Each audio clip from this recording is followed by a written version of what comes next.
Hello there, lovely good evening and welcome to Camnet TV main news. Today, the 29th of May in the year 2024, we look at the headlines. President HICHILEMA urges Zambians to stop complaining but bring issues to the table. Christian Democratic Party leader PULE nabbed for hate speech. Opposition Patriotic Front's NAKACINDA freed on bail and VOWS continue speaking for the voiceless. And in international news, polls open in South Africa's high-stakes election. In sports news, VINCENT KOMPANY takes on new challenge as BAYERN Munich coach. With more of these stories, join us after the break. Enjoy the benefits of an instant loan with us ranging from 1,000 kwacha to 750,000 kwacha paid express once collateral is viewed, valued and verified. Call us on 0763 595 359 or 0779 432 993. Classified Financial Express, here as your financial friend.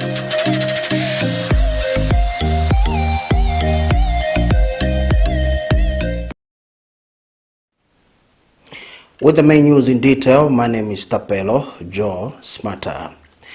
Former Permanent Secretary in the Ministry of Defense, DISMAYED, has requested the court to rubbish a state witness testimony from the records because he is not among the list of witnesses submitted before court by the state prosecutors. When the matter came up for continuation of trial Wednesday, Mr. Mwale, through his lawyer Leon Lemba, submitted that the state witness from Zambia Public Procurement Authority, ZPPA, in charge of compliance, Kennedy Chitundu, incompetently before court by virtue of not being on the witness list submitted by the state. This is in a matter in which Mr. Mwale is jointly charged with 5 others, facing 4 counts of failing to follow the law and procedure when procuring presidential Gulf jet. Details in the following report. As the controversy on the presidential Gulfstream jet continues, trial relating to how the said jet was procured, involving the former Permanent Secretary in the Ministry of Defense, DISMAYED, has continued before the Lusaka Magistrate Court Wednesday when the matter came up before Chief Resident Magistrate Davis Chibwili. DISMAYED requested the court to disregard the testimony of the compliance specialist Kenneth Chitundu from Zambia Public Procurement Authority from the record on the ground that the witness is not on the list of witnesses submitted before the court by the state prosecutors. In this matter, Mr. Mwale is jointly charged with 5 others: Isabel Chinji, Mike Ombebe, Evaristo Sakala, Frank Sinyangwe, and Dr. John Piri, facing 4 counts of failing to follow law and procedure when procuring the presidential Gulfstream jet. But Mr. Mwale, through his lawyer Leon Lemba, submitted that the witness has no competence to testify before the court. He argued that, according to rules, the witness was supposed to be listed on the list of witnesses before the court, that he would testify, and asked for his testimony to be quashed from the court's record. However, Senior Legal and Prosecution Officer Martin Mayembe pleaded with the court to exercise its power and allow the witness to proceed with his evidence whether his testimony statement has been filed or not. Counsel Lemba maintained his earlier submission and argued that there are no rules that permit the court to state that the witness statement has been filed when it has not, and it is a mandatory requirement under SI number 10 for the witness, before they testify, to be presented before court in a witness list. In this matter, Mr. Mwale is facing 4 counts, while his co-accused Isabel Chinji, Mike Ombebe, Evaristo Sakala, Frank Sinyangwe and Dr. John Piri are only facing 1 count of willful failure to comply with the law relating to the procurement of the presidential Gulfstream jet involving more than $573.9 million, contrary to Section 34, subsection 2B, as read with Section 41 of the Anti-Corruption Commission Act, number 3 of 2012 of the laws of Zambia. This matter comes up on 30th May for a ruling and possible continued trial. Nelson Zulu for Camnet News, Lusaka.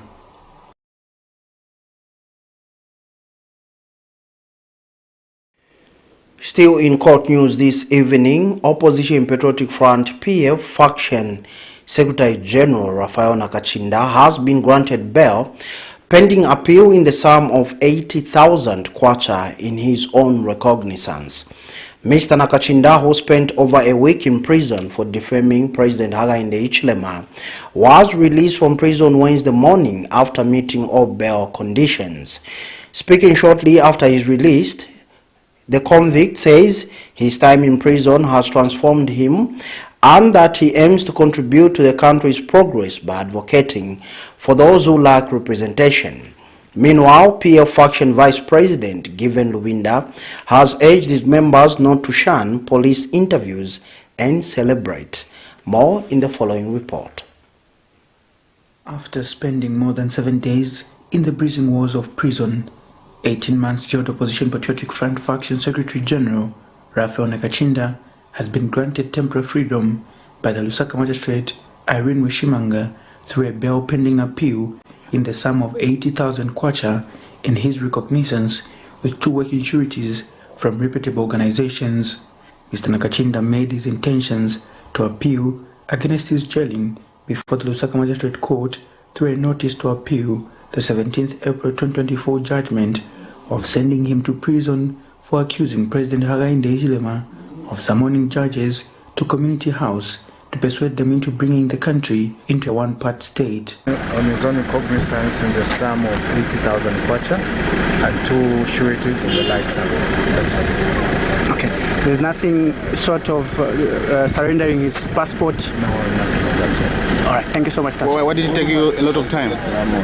Well, paperwork always takes a lot of time. So, and magistrate was sitting, so we had to wait. But in the notice to appeal submitted last week, he indicated that the trial court erred in law and fact by concluding that he did not legally criticize the president contrary to the evidence and convicting him against the weight of the evidence presented before court. He also submitted that the trial magistrate erred in law and fact by holding that Mr. NAKACINDA defamed President Hakainde Hichilema when he commented on a matter of public interest. As Mr. NAKACINDA walked to temporary freedom, awaiting the verdict of the appeal, Patriotic Front sympathizers, in a show of solidarity, took charge while the faction vice president addressed them. All of you leaders of the Patriotic Front, all of you leaders of the opposition, I want to say to you, when you are called by the police, don't even hide.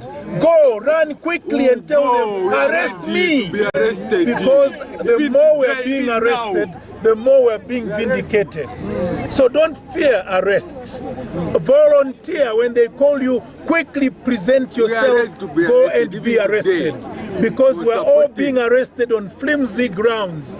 God shall vindicate us. God shall make sure that He shows us the future. For the convict, he says he underwent the refining process. Your Secretary General, who was breathing fire that time and was seemingly a wounded buffalo, I can tell you that this time around possibly we had plus. We are not only going to breathe fire, but brimstone and other related, dangerous arsenals or gases that we're going to use to challenge this government. While I was away on sabbatical leave, I want to encourage members of Patriotic Front. That place where I'm coming from is not a place to be afraid of. That is a place where, like the Vice President said, you get refined. Nelson Zulu for Camnet News, Lusaka. Cheshire Home Society Zambia has underscored the necessity of establishing an enabling environment for children with disabilities across educational institutions. Speaking during the Ring the Bell campaign, Cheshire Home's Programs Officer Mary Nkoma observed a lack of inclusive play equipment for persons with disability in schools. Meanwhile, the government, through the Ministry of Education, affirmed its dedication to assisting stakeholders involved in supporting children with disabilities. More in the following report. I want to be a teacher and later become a soldier. But if I divorce my books for marriage, Mother Zambia should end up naked. I'm still a delicate bat. Don't look me down because I am disabled. I can be like you. I can be a teacher, a doctor, or a nurse. Remember, disability is not inability. Right to education, and all we need is inclusion. Inclusion, inclusion. Ring the Bell campaign, a worldwide initiative of the Lillian Funds that runs in more than 20 countries to raise awareness for the right to education for children with disabilities and ensures that children have an inclusive, play-based early childhood education. The campaign Wednesday held a march past from Mulungushi to East Park over the need for children with disabilities to have inclusive play kits in schools. Speaking at the event, Cheshire Homes Society Zambia Programs Director Mary Nkoma says they will continue to campaign for children with disabilities to have access to inclusive play areas, as this is helpful towards their development. This year's theme is inclusive based in early childhood education, is very appropriate to our campaign and cause.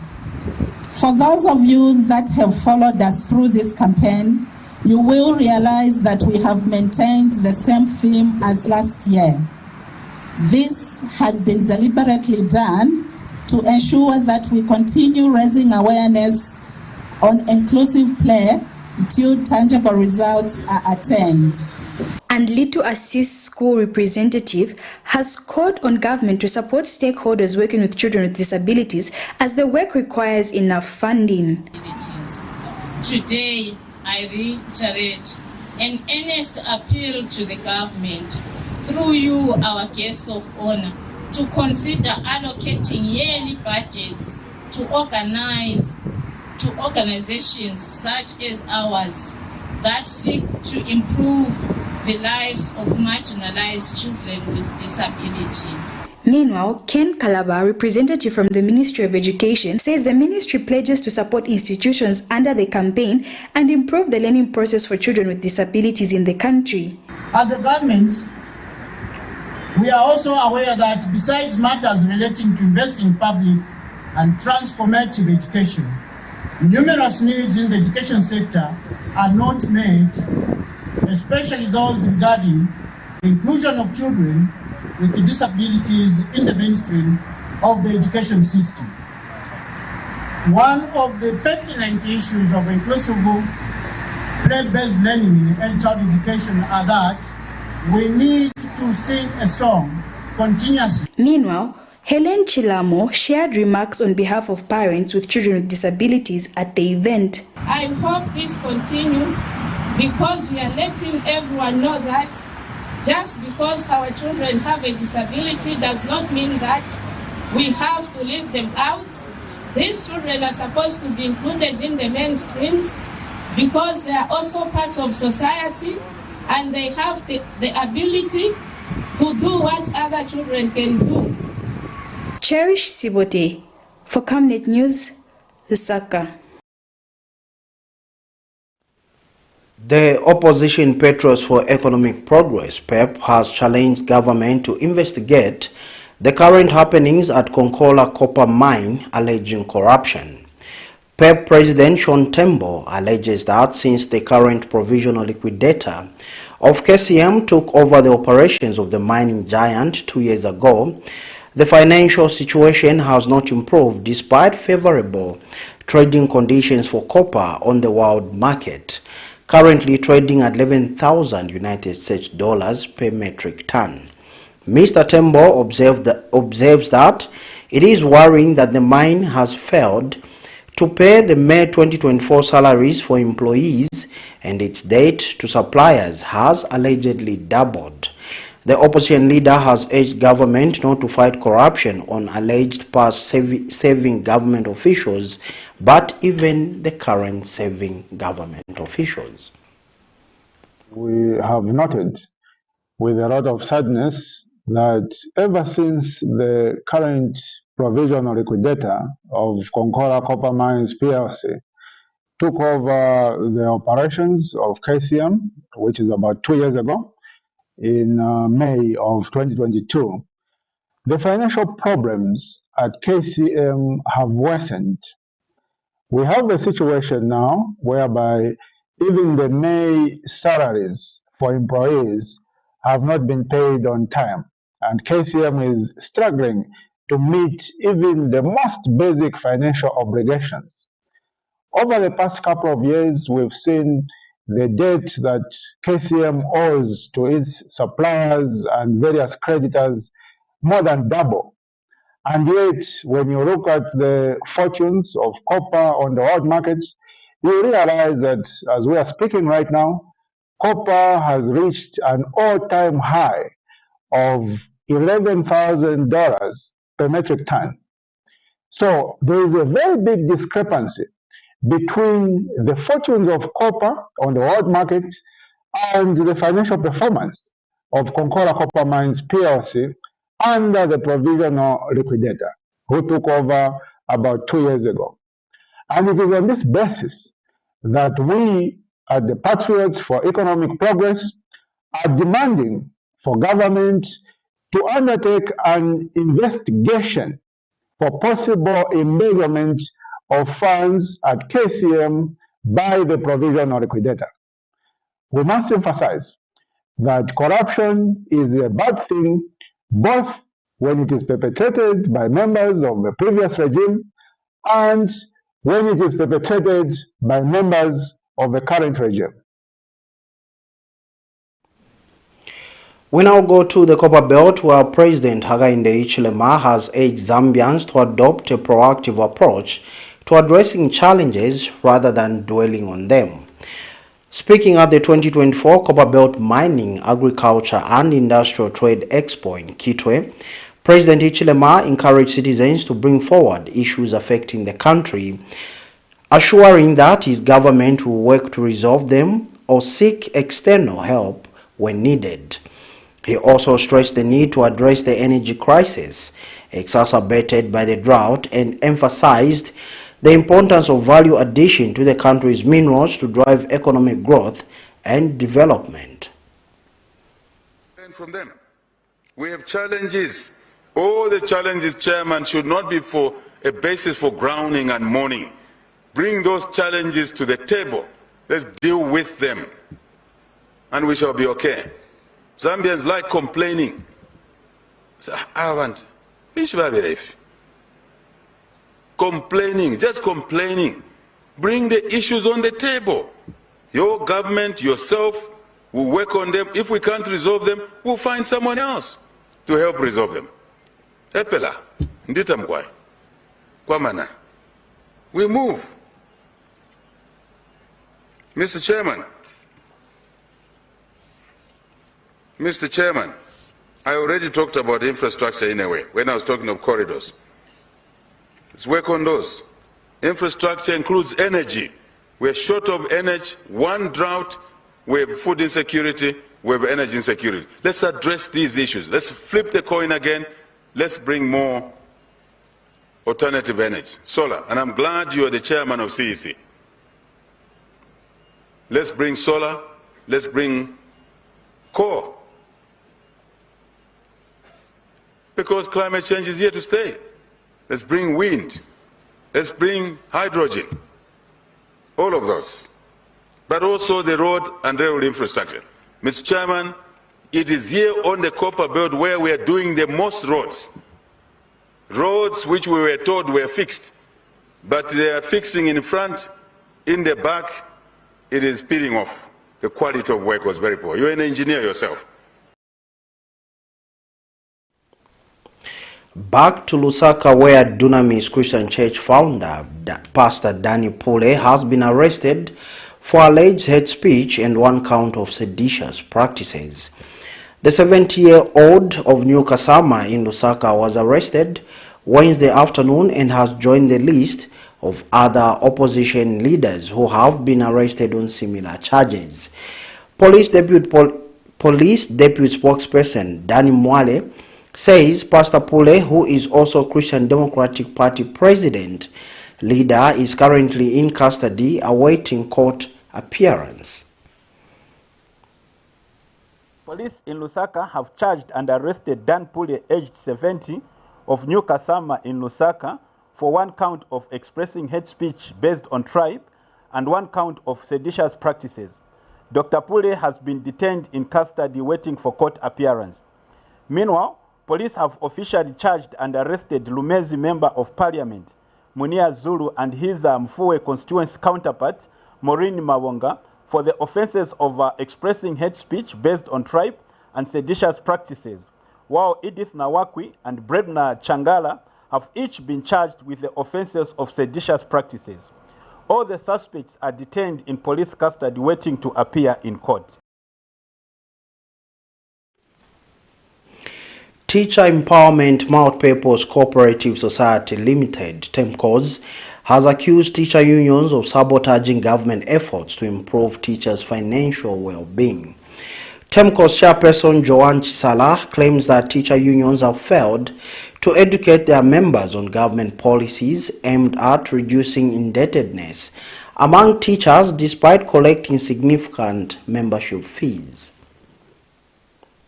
Teacher unions in Zambia are deliberately working against their members and the government. After careful observation and scrutiny, the Teacher Empowerment Mount People's Cooperative Society Limited has concluded that all teacher unions in Zambia are deliberately yet vividly sabotaging government effort in bringing about financial emancipation among teachers. Teacher unions have pathetically failed to carry out sensitization among their members about some government policies that are aimed at ending or at least curbing high indebtedness among teachers. It is no secret that in the last few years, the government of Zambia has come up with a number of favorable policies for civil servants that can actually help to end or at least curb high indebtedness among the civil servants. The government has been doing so through the Public Service Microfinance Company, where it has been collaborating with different stakeholders for agriculture, building, and other productive sectors of the economy. However, and unfortunately so, the teacher unions have never been in schools to educate their members on the importance of such cardinal initiatives by the government. Teacher unions are currently getting huge sums of money from their members in form of non-refundable membership subscriptions. But unfortunately, these unions do not visit teachers for worker education and sensitization on national policies, laws and programs which have potential to economically empower educators in the country. Most teachers in Zambia are unfortunately high indebted and are thriving on chronic borrowing, and the inertia by their organizations to empower them is making the situation even worse. USA Tuberculosis Local Organization Network, TBLON, has revealed that about 59,000 people in Zambia are currently living with tuberculosis, with adults contributing 90% of the cases each year. USAID Tuberculosis Local Organization Network Lusaka Provincial Medical Officer Dr. Lilungwe Muti, at a media engagement in Lusaka, underscored the importance of curbing the unprecedented numbers of TB, given the significant rise of cases from both men and women in the country. She, however, adds that the Ministry of Health, through the National Tuberculosis and Leprosy Program, has come up with strategies aimed at reaching individuals living with TB in Zambia to provide sensitization, counseling, and treatment. Dr. Muti further states that the Tuberculosis Local Organization Network is on course to partnering with local like-minded community organizations to champion the fight against TB in various communities across the country. 2022, we had an estimated incidence of about 59,000 individuals with TB. So 59,000 individuals are currently living with TB in Zambia, okay? Now, living with TB doesn't necessarily mean that now you are on treatment.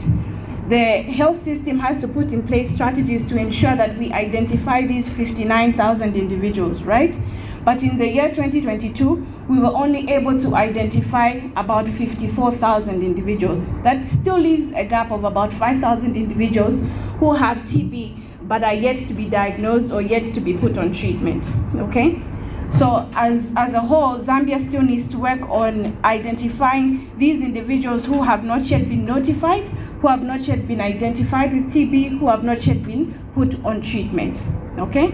Now, similar to the global picture, we also are aware that males are also affected by TB in a disproportionate manner, whereby males have a higher incidence of TB and more males are being notified with TB.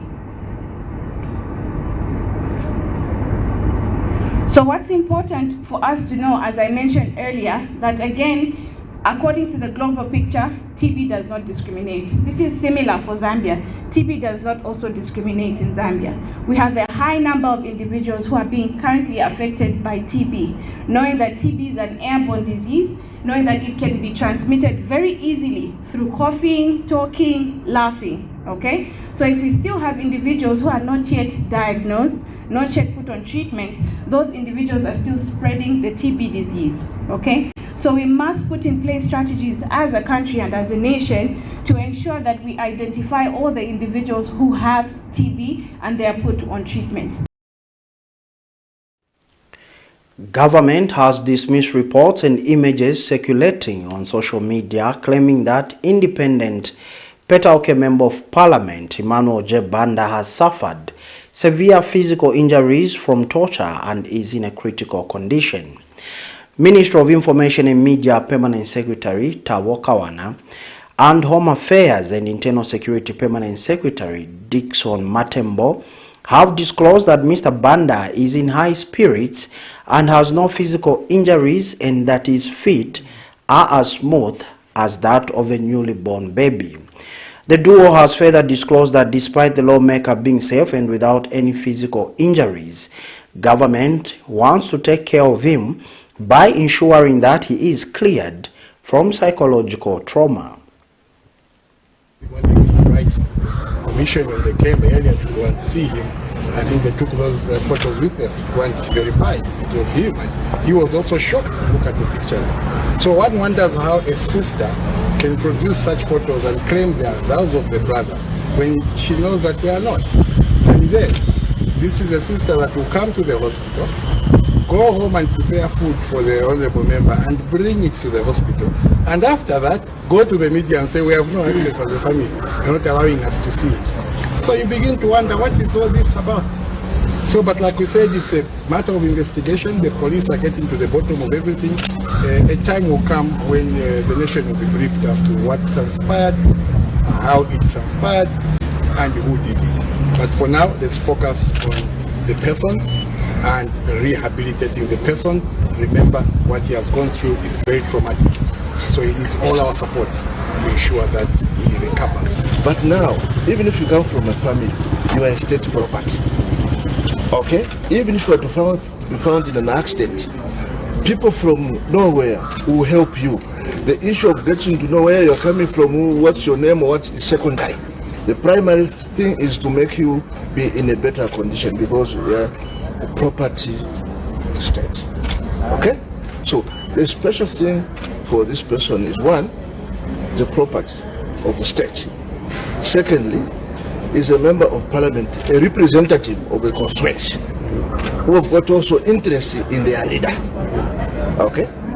Third, the constitution provides that a member of parliament found in such situation like an accident has got to be given the services required to that level.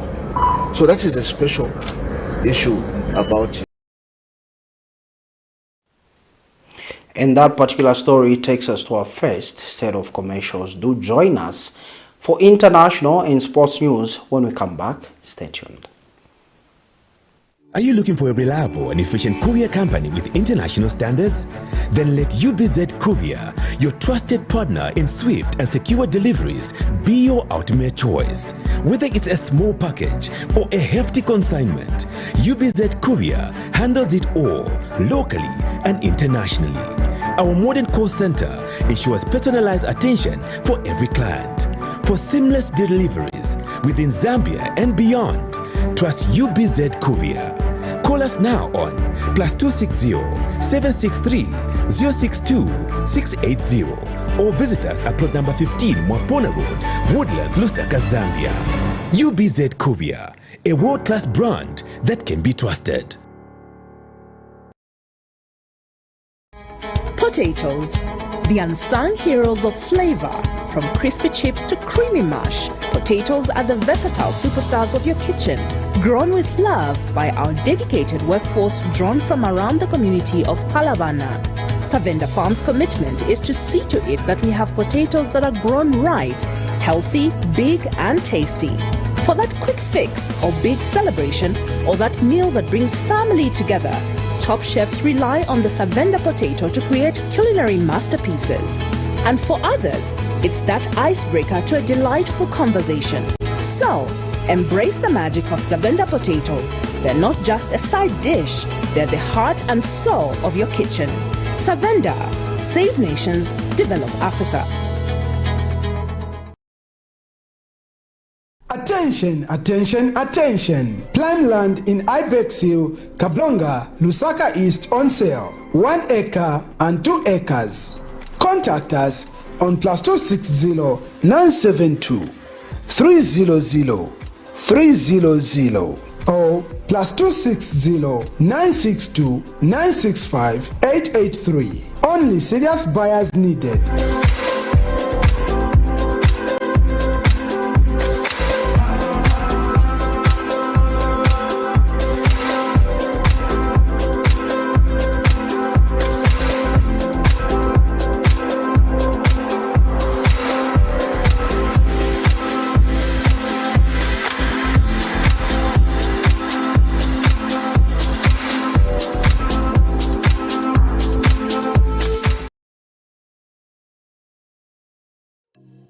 Enjoy the benefits of an instant loan with us ranging from 1,000 kwacha to 750,000 kwacha paid express once collateral is viewed, valued and verified.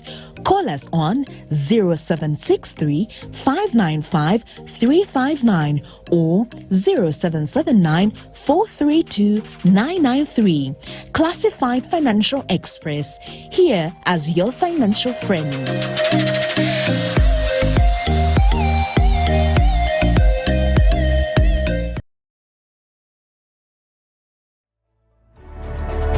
Water is life. Each drop counts and each must be cherished. Our tried and tested product meets all international standards. With our smart drip technology, we aim to deliver precision irrigation designed to reduce blockage and wastage, ensuring a high yield. Renglow, your smart irrigation partner.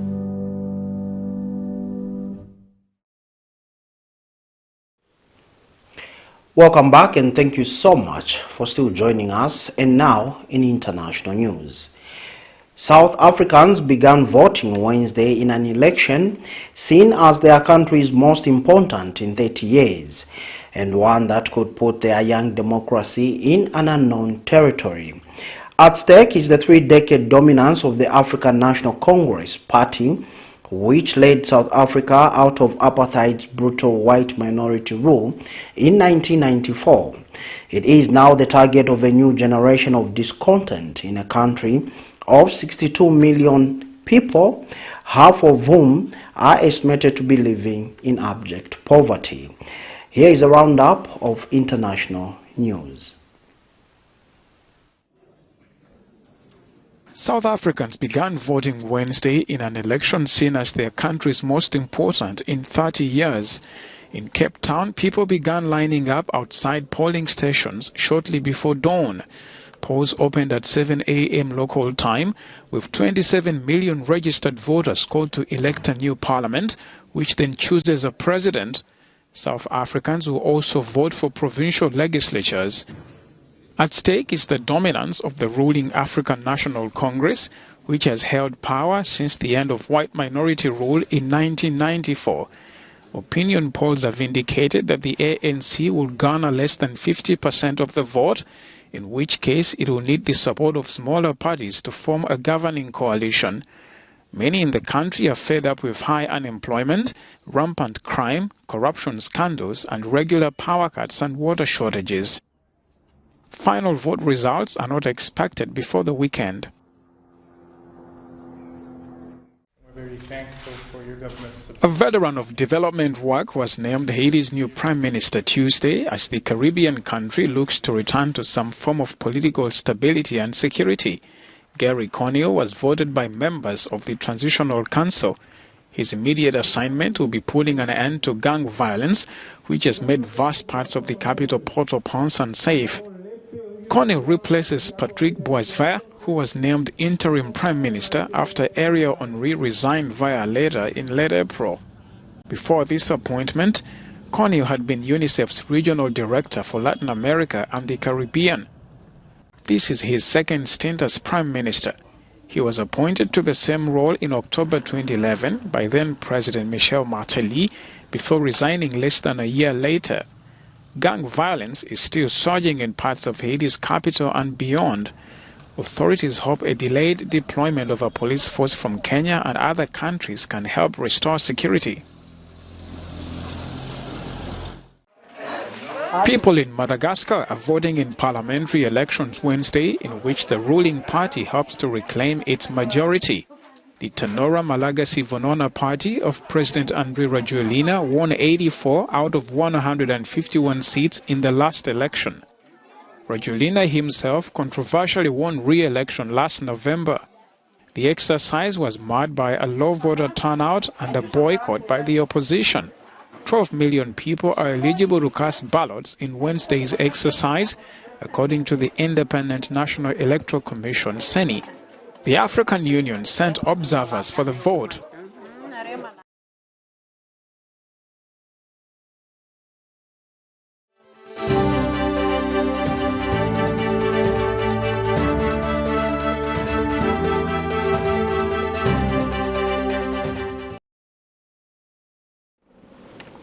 And finally, in sports news this evening, Bayern Munich have appointed Vincent KOMPANY as the new head coach on a 3-year deal. The Belgian 38 succeeds Thomas Tuchel and leaves Burnley for the Bundesliga side after the two clubs agreed a compensation fee believed to be £10.2 million. KOMPANY won the championship with Burnley in 2022-2023, but the Clarets suffered relegation from the Premier League this season after finishing 19th. KOMPANY, who retired from playing in 2020, joined Burnley from Anderlecht in 2022 and signed a 5-year contract extension last year. However, he refused to answer questions about his future after the Clarets' home defeat by Nottingham Forest on the final day of the season. Burnley said they were initially confident of keeping KOMPANY at the Turf Moor, but the changing dynamics of the situation made it impossible. There has been no announcement about whether KOMPANY's backroom team, including assistant manager Craig Bellamy, will join him in Germany. And that sporting item brings us to the end of this evening's main news. But before we go, a quick recap of stories that made headlines.